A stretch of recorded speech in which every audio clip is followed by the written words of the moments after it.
प्रकाशित वाक्य उसका 13 अध्याय 2 वचन में हम देखते हैं, जो पशु मैंने देखा वो चीते के समान था, उसके पांव भालू के से और मुंह सिंह का सा था।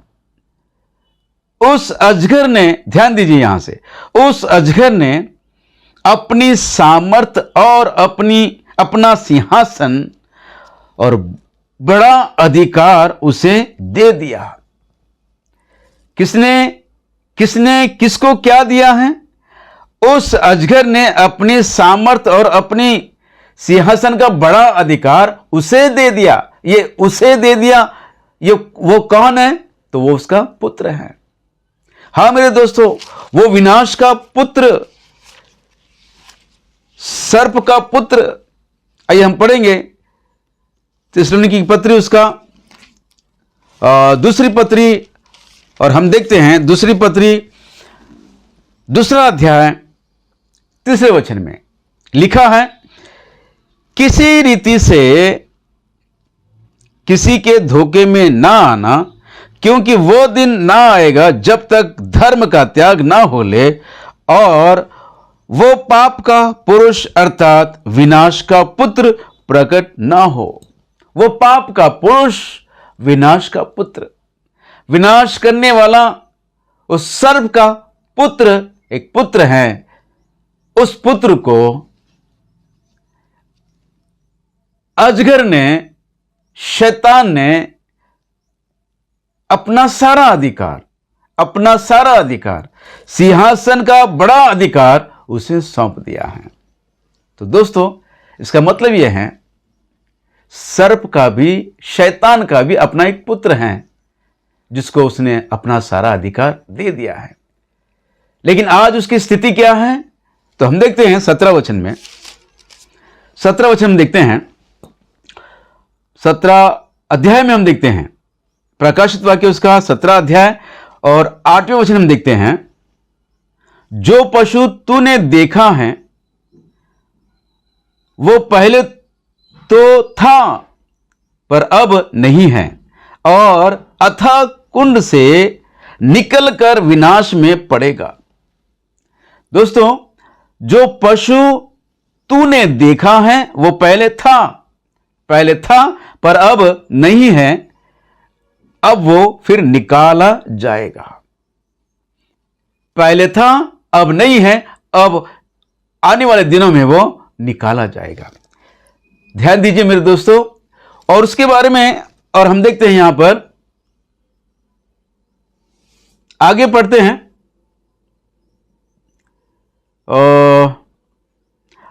जो पशु तूने देखा वो पहले तो था पर अब नहीं है, और अथाह कुंड से निकलकर विनाश में पड़ेगा, और पृथ्वी के रहने वाले जिनके नाम जगत की उत्पत्ति के समय से जीवन की पुस्तक में लिखे नहीं गए, उस पशु की यह दशा देखकर कि पहले था और अब नहीं है और फिर आएगा, अचंभा करेगा।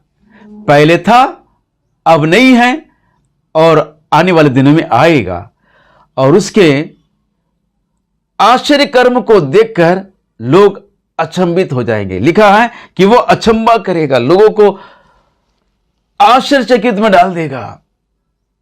दोस्तों ध्यान दीजिए, पहले जो ये था अब नहीं है, और कुछ दिनों के बाद वो निकाल दिया जाएगा। जो पृथ्वी पर आएगा, अतः कुंड में वो डाल दिया गया है, वो कौन है? शैतान का पुत्र।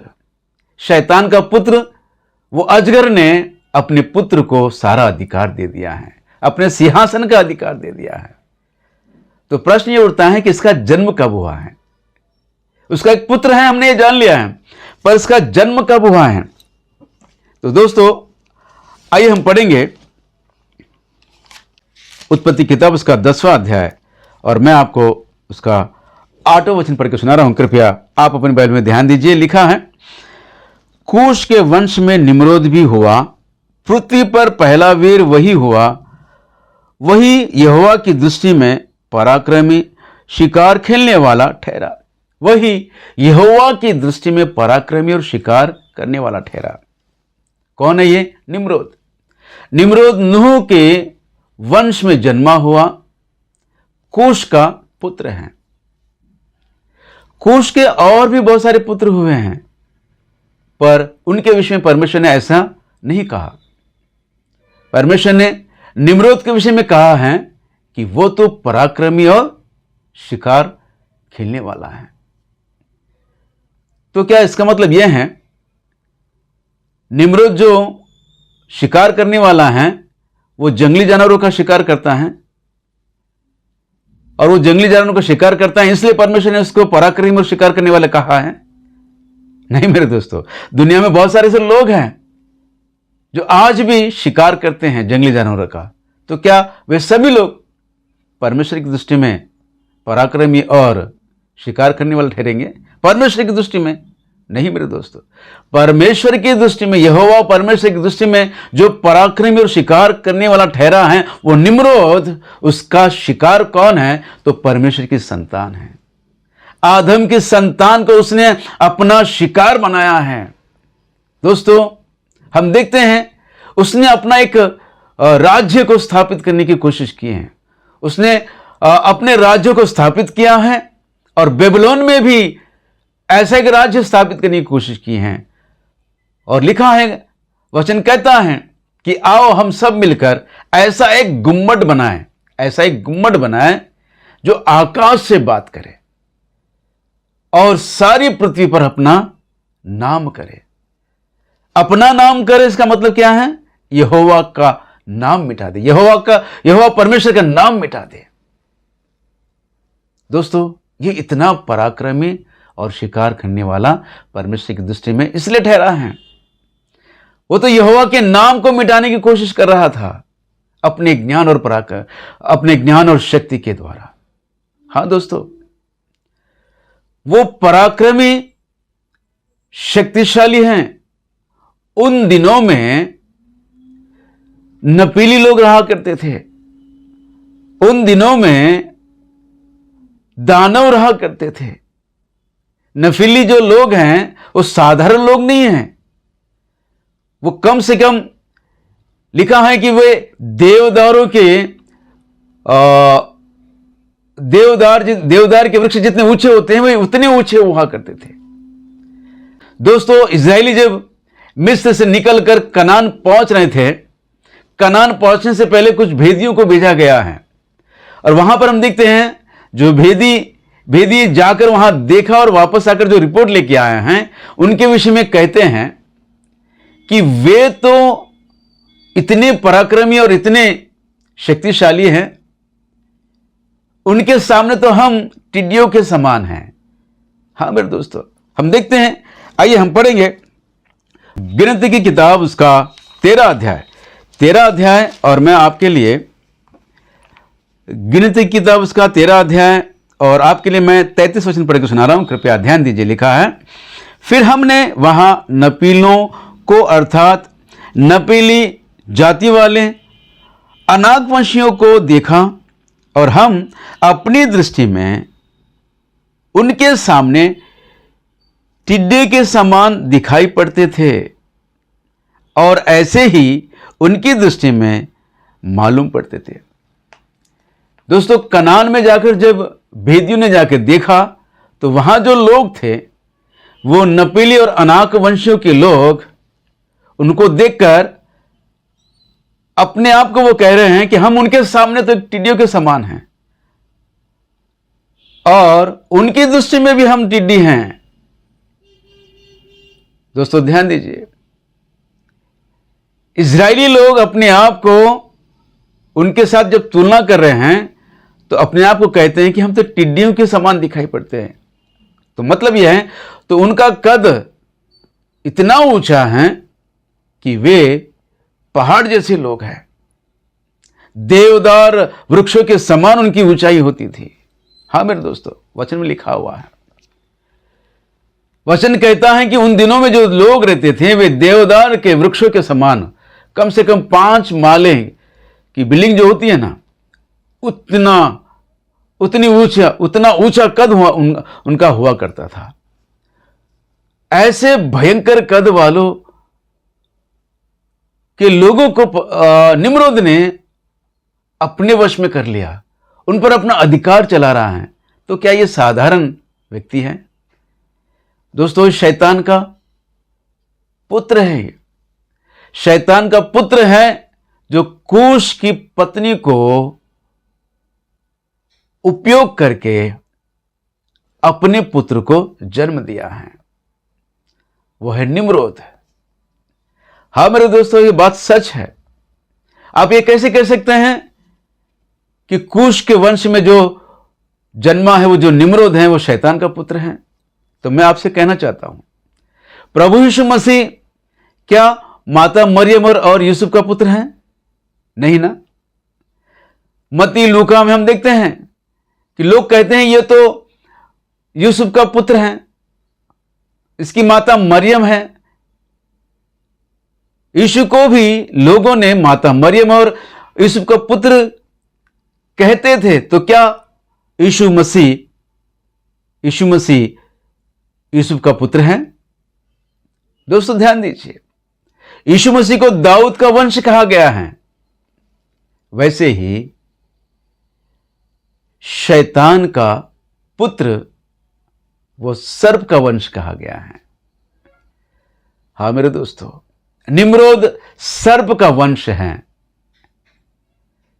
वो शैतान का पुत्र है जिसे वो अजगर ने अपना सारा अधिकार दे दिया है, सारा अधिकार दे दिया है। हां दोस्तों, और अंतिम दिनों में हम देखते हैं कि वो लोगों को अचंभित करेगा। 17 अध्याय में हम देखें ना, 17 अध्याय में हम देखते हैं, प्रकाशित वाक्य उसका 17 अध्याय, और मैं आपको फिर से 8वां वचन पढ़ के सुना रहा हूं, ध्यान दीजिए। जो पशु तूने देखा है वो पहले तो था, अब नहीं है।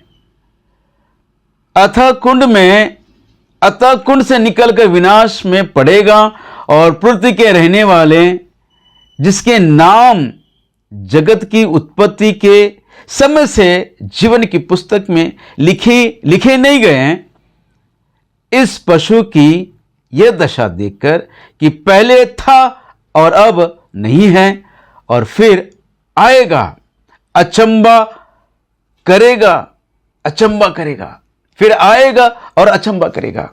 दोस्तों, परमेश्वर यहोवा ने जब देखा कि परमेश्वर के नाम को मिटाने के लिए उसने योजना बनाई, तो परमेश्वर ने उसको भी खत्म किया। हाँ मेरे दोस्तों, वो उसका भी अंत हुआ, और हम देखते हैं उसे परमेश्वर ने अथाह कुंड में डाल दिया। पहले था, अब नहीं है। प्रकाशित वाक्य जब लिखते समय अब नहीं है, लेकिन अब इन अंतिम दिनों में फिर आएगा और लोगों को अचंभित करेगा। हाँ दोस्तों, वो कैसे? तो हम देखते हैं दोस्तों, अंतिम दिनों में 7 साल के महाक्लेश के उन दिनों में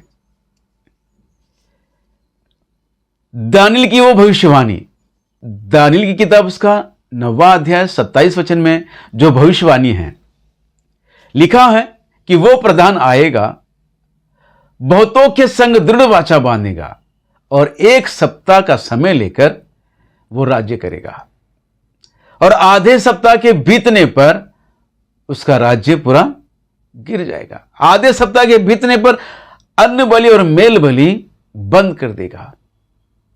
तो मतलब यह है कि वो जो 1 सप्ताह का समय लिया है, मतलब 7 साल का जो समय लिया है, 7 साल का समय लेकर वो खरा नहीं उतरा। 3.5 साल पूरे होते ही उसका असल रूप बाहर आ गया।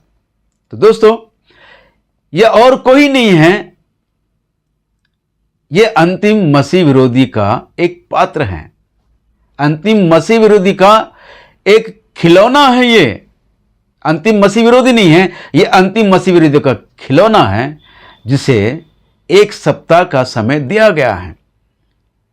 1 सप्ताह का समय उसे दिया गया है, वो उसके बड़े मांगने पर उसे दिया गया है। बहुतों के संग वो बातें कर कर, उनको मनाकर वो 1 सप्ताह का समय प्राप्त करता है। 1 सप्ताह यानी 7 साल। और दोस्तों, इन 7 साल के महाक्लेश के उन दिनों में ये लोगों को अचंभित करेगा, लोगों को अचंभित करेगा। वो कैसे? दोस्तों, मैं आपको बताना चाहता हूं, ध्यान दीजिए, यहां बड़े ध्यान से सुनिए आप लोग। जब ये बहुतों को मनाकर, बातें कर कर 1 सप्ताह का समय लेगा, तो दोस्तों वो जो 10 देशों का गठबंधन है, वन वर्ल्ड गवर्नमेंट है, उनमें से 3 देश के लोग इसका विरोध करेंगे। और इस विरोध में एक छोटा सा युद्ध होगा। और इस युद्ध में अंतिम मसीह विरोधी का इस पात्र को, इस खिलौने को एक बड़ा घाव लगेगा, प्राण घातक घाव से वो मर जाएगा, मृत्यु हो जाएगी उसकी। आइए हम पढ़ेंगे प्रकाशित वाक्य उसका 13 अध्याय, और मैं आपके लिए 3 वचन पढ़ के सुना रहा हूं। ध्यान दीजिए, लिखा है, मैंने उसके सिरों में से एक पर ऐसा भारी घाव लगा देखा मानो वह मरने पर हैं। फिर उसका प्राण घातक घाव अच्छा हो गया और सारी पृथ्वी के लोग उस पशु के पीछे पीछे अचंभा करते हुए चले। इस शब्द को हमने 17 अध्याय 8-9 वचन में हम देखे हैं, जो पहले था अब नहीं है और अंतिम दिनों में वह आएगा और लोगों को अचंभित करेगा। दोस्तों, वे लोगों को अचंभित करेगा। ये कौन है? वो प्रधान जो अंतिम मसीह विरोधी के लिए एक खिलौना बनकर उसका उपयोग किया जा रहा है यहां पर। दोस्तों, इसके साथ एक छोटा युद्ध होगा और ये पूरी तरह मारा जाएगा। ऐसा लिखा है, प्राण घातक घाव, यानी कि प्राण चले गए, वो उसकी मृत्यु हो गई, लेकिन उसका घाव अच्छा हो गया। मतलब यह है कि वो फिर से जी उठेगा।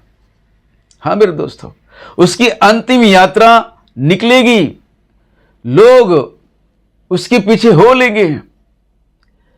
लेकिन होगा क्या? अचानक ही उस अंतिम यात्रा के उस समय वो उठकर खड़ा हो जाएगा कि देखो, मैं वही मसीहा हूं जो आने वाला है।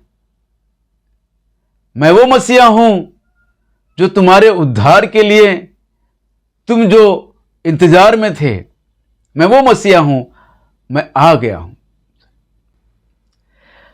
और यह भी कहेगा कि उन दिनों में जो प्रभु यीशु मसीह तीसरे दिन जी उठा है, उसके जी उठने के विषय को किसी ने नहीं देखा। वो तो उसके चेलों ने उसका प्रचार किया है। मैं तो आज तुम्हारे आंखों के सामने जी उठा हूं, मुझ पर विश्वास कीजिए, मैं वही मसीहा हूं जिसका तुम इंतजार करते हो। हाँ मेरे दोस्तों, लोग उसके पीछे हो लेंगे। लिखा है कि लोग उसके पीछे हो लेंगे। आइए हम पढ़ेंगे, अचंभा करते हुए चले, लोगों ने अजगर की पूजा की, क्योंकि उसने उस पशु को अपना अधिकार दे दिया था।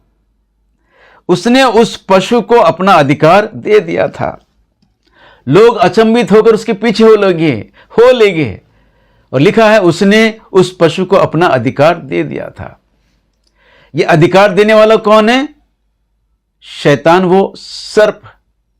और अधिकार जिसने पाया है वो कौन है? जो पहले था अब नहीं है, अब वो फिर से आया है। वो कैसे? ये जो प्रधान जो खिलौने की तरह उपयोग किया गया है, ये मारा गया है, अतः कुंड से निकलकर निम्रोद की आत्मा इसकी देह में प्रवेश हुआ है।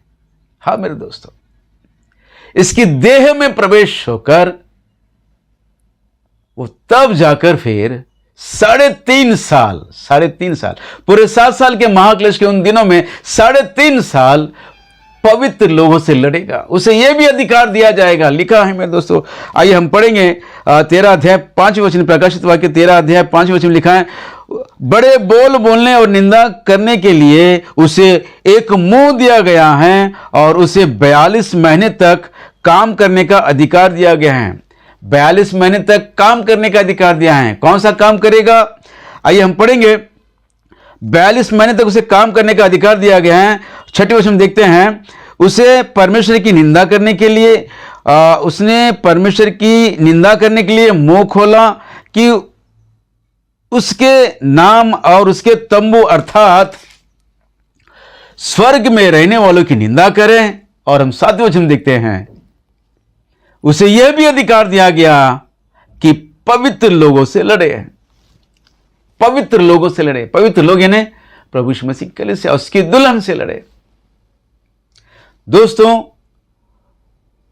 वो अजगर जिसने अपने पुत्र को जो सारा अधिकार दिया है, अपने सिंहासन का अधिकार दिया है, वो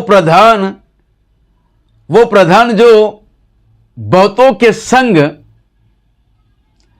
वाचा बांधकर वन वर्ल्ड के गवर्नमेंट में जो अपना स्थान प्राप्त किया है, वो मारा गया है और वो फिर जी उठा है। उसके जी उठने के कारण निम्रोद की आत्मा जो उसके अंदर आई है, वो अंतिम मसीह विरोधी 7 साल के महाक्लेश के उन दिनों में पवित्र लोगों से लड़ेगा। पवित्र लोगों से लड़ेगा। पवित्र लोग यानी प्रभु यीशु मसीह कलीसिया उसकी दुल्हन। तो इसका मतलब यह है कि मेरे दोस्तों, इसका मतलब यह है कि 7 साल के महाक्लेश के उन दिनों में प्रभु यीशु मसीह की दुल्हन को पृथ्वी पर रहना होगा और 3.5 साल उसे अंतिम मसीह विरोधी के साथ संघर्ष करना होगा। हाँ मेरे दोस्तों, अपने विश्वास में दृढ़ हो जाओ कि हमारे सामने आने वाले दिनों में एक महासंघर्ष है और उस महासंघर्ष में हमें जय प्राप्त करना है। उस महासंघर्ष में जो जय प्राप्त करेगा वही उसकी दुल्हन ठहराई जाएगी और वही उसके साथ उठा ली जाएगी। अंतिम तुहरी फूकी जाएगी और जो दुल्हन अंतिम मसीह विरोधी के साथ लड़कर जय प्राप्त करेगी, वो दुल्हन उसके साथ उठा ली जाएगी। दोस्तों, आप सबों को फिर एक बार मेरा नम्र निवेदन है कि इस वीडियो को औरों तक पहुंचाइए और परमेश्वर की सारी आशीषों से भरपूर हो जाइए। जय मसीह की। Praise the Lord. आमीन आमीन आमीन।